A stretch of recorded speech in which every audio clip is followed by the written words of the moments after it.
Hello and welcome back to my channel.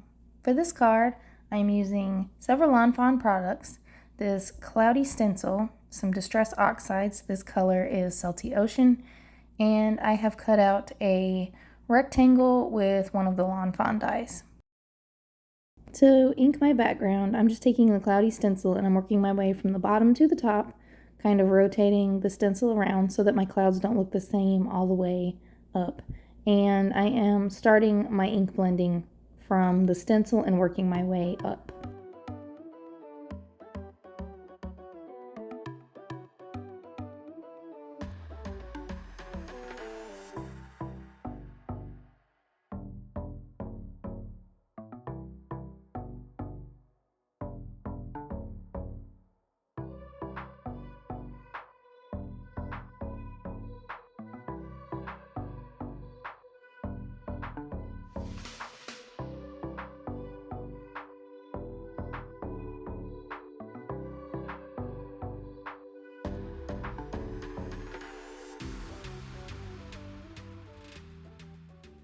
When I get to the very top, I do try to add a little bit more blue just so it's not so harsh along the top. And then I do ink blend around the edges and at the bottom to kind of soften the white that is there.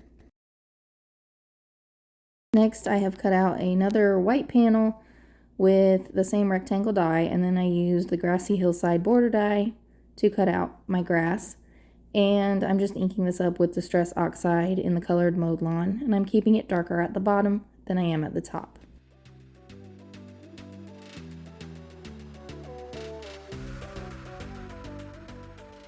Throughout my card making process, I do tend to bring my card pieces back together just to make sure that everything's looking like I wanted. So for the little blades of grass, I did feel like they need to be darkened just a little bit, and I also darkened at the bottom just a little bit more.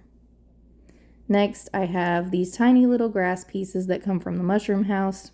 I just felt like I would need these at some point to keep my picture from looking too flat.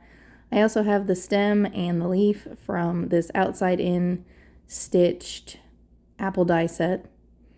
And I'm just inking these up the same way I did with the grass, keeping it a little bit darker, or at least attempting to keep it a little bit darker on the bottom. Obviously, this is a little bit harder to do with such small dies. Once my pieces are fully inked up, I am using my Distress Oxide in Rustic Wilderness. I have smushed it on my stamp block, watered it down, and now I'm just making splatters all over the grass. This just gives it a nice texture.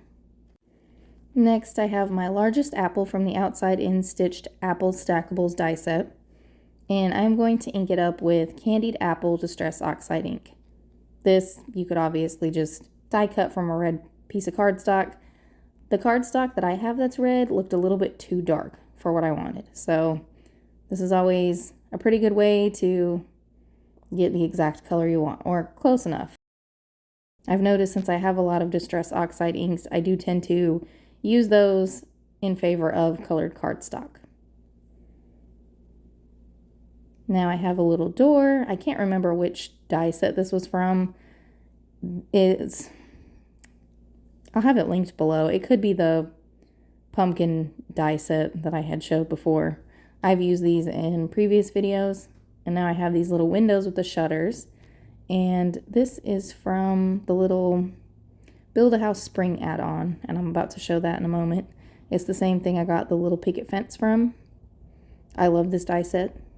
Highly recommend it. This fence, I feel like I'm going to get a lot of use out of. I've used it on all of my recent house cards because I just feel like it adds a nice finishing touch.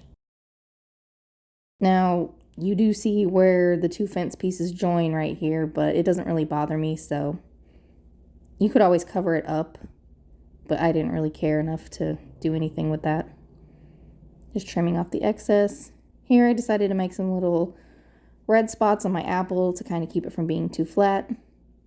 I decided that it also needed a little something else, so I also have my Y17 marker, and I'm going to do the exact same thing. It doesn't show up as well, but I think it does show up a little bit more in person, maybe. I'm also adding a little bit of texture and detail to both the stem and the leaf.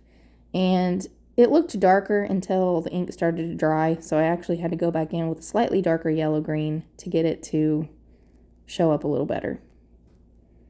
Here I have my unicorn picnic stamp set, which I did not originally get this for the unicorns. They're cute and everything, but I don't make a lot of cards like that. I actually got it for the sweets. I do a lot of cards with those. Anyway, I am going to make Applejack from My Little Pony. Now, in order to do this, I stamped it with the Lawn Fawn Jellyfish ink because it's a light ink and I can cover over it and you really won't see the lines that were there. But in order to make this unicorn, Applejack, I gave her a hat and I had to alter her hair, well, mane, and her tail. I'm using my Faber-Castell liner to line the lines that I want to keep. So obviously I'm not going to do the horn. I changed up the mane and the tail. I added the hat. Something that I didn't think of when I first started this is My Little Ponies don't have hooves. You can't see anything. Like, it's just all the same color. So after I got this one done, I realized I didn't like the hooves and I needed to get rid of them. So I had to start over. And let me tell you, I think I did this one probably 5 or 6 times before I got it right. So if you're doing something like this and you're struggling and like just little things are irritating you, you know, this isn't right, that isn't right, I have to start over, don't get frustrated. It really took me 5 or 6 times to do this. All right, now here, this fine liner kind of smudged around the eye a little bit when I was using my lightest color, so I tried not to go over it anymore.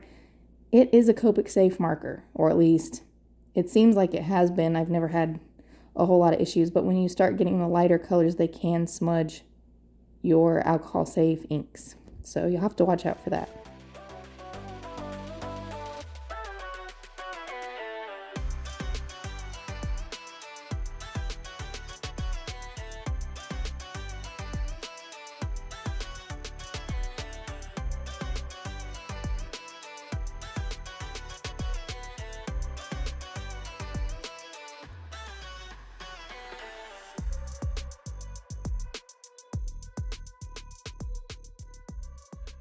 I was doing a horrible job of showing these markers. I had this zoomed in so much that I really wasn't getting a very good, clear view of them. And I showed the yellow markers that I used for the hair after I had already colored the hair because I remembered after I had colored it that I hadn't shown them yet. So I do apologize for that.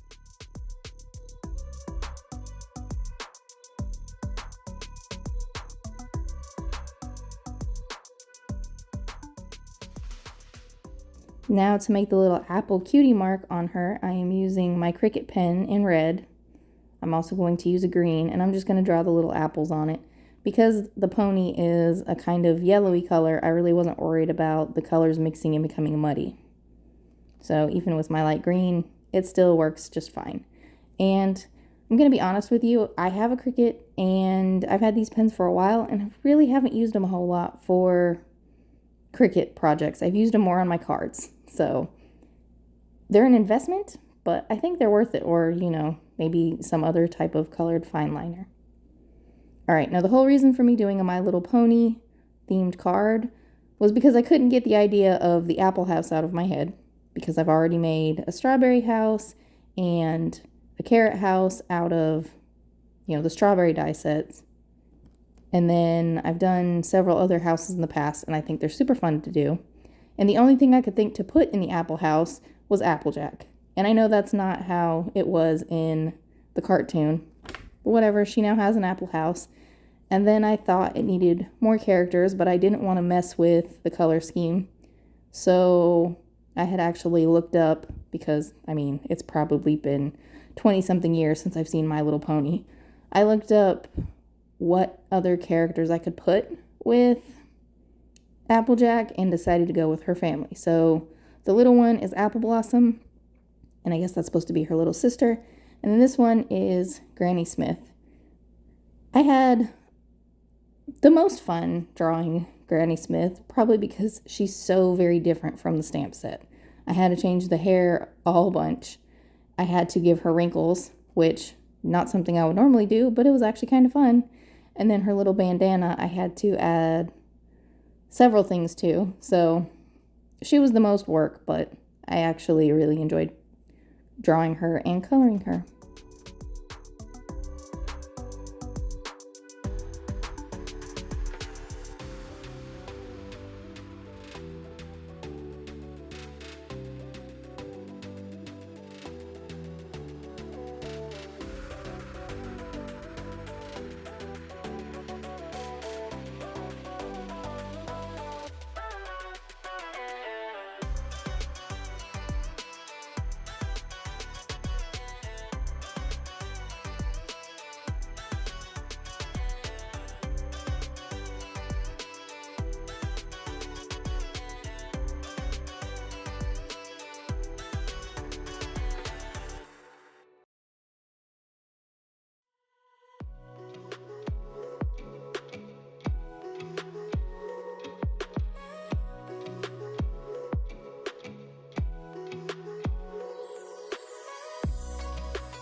Now, to start with, I was leaving a space for Granny Smith's cutie mark, and then I kind of forgot and I colored over it. So thankfully, it was such a light color that I didn't have any problems drawing right over it with my Cricut pens. I had started to use a pencil to kind of mark it out, but I didn't want the pencil to get trapped underneath the marker and, show in my final image.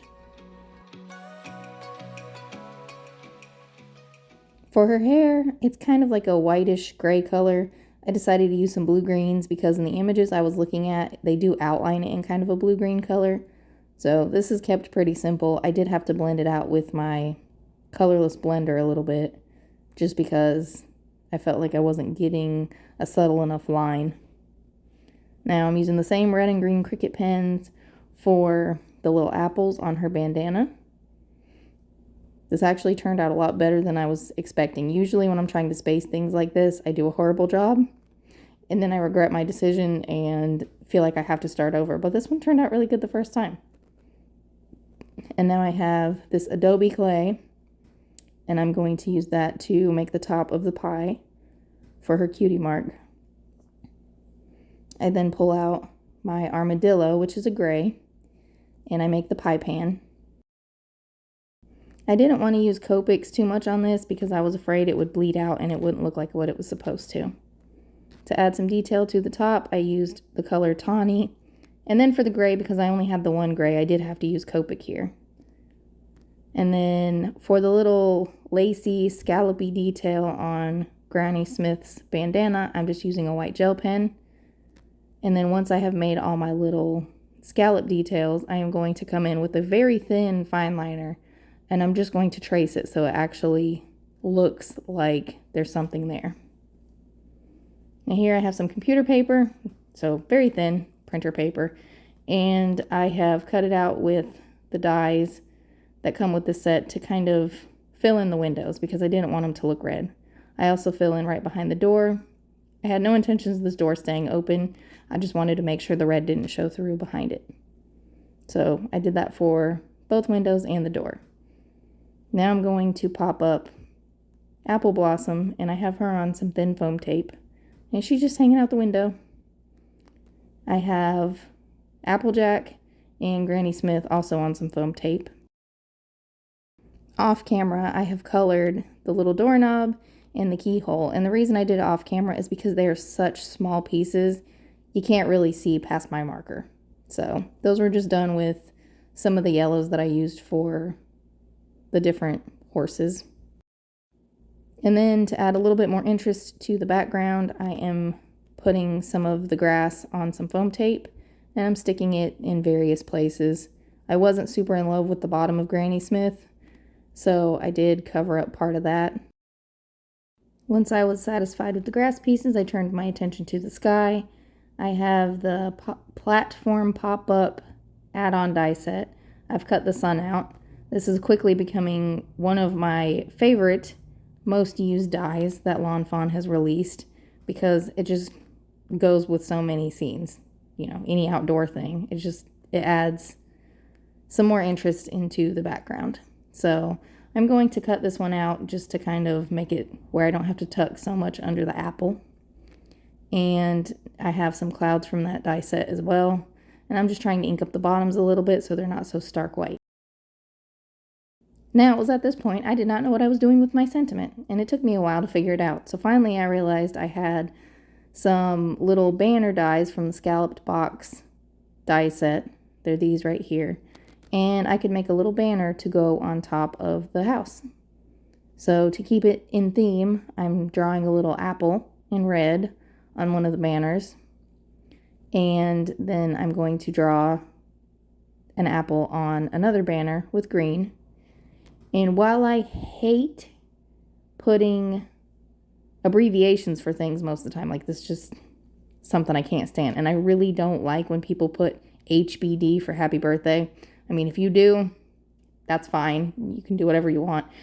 I just personally don't like doing it.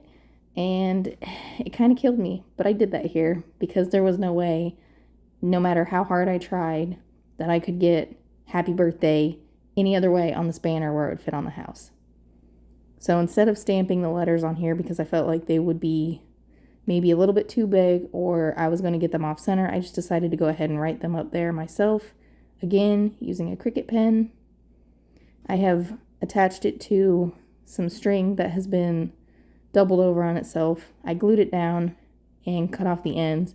I did add some glue to the very ends and kind of smushed it down onto the house to keep it there. For my finishing touches, I am using the red berry Nuvo drops to add detail to the center of my flowers, and I'm adding some clear Nuvo drops to my doorknob just to give it a little bit of dimension. After that, I put my card on a card base and my card is complete. Thank you all so much for watching. I will be back with another video soon. Bye!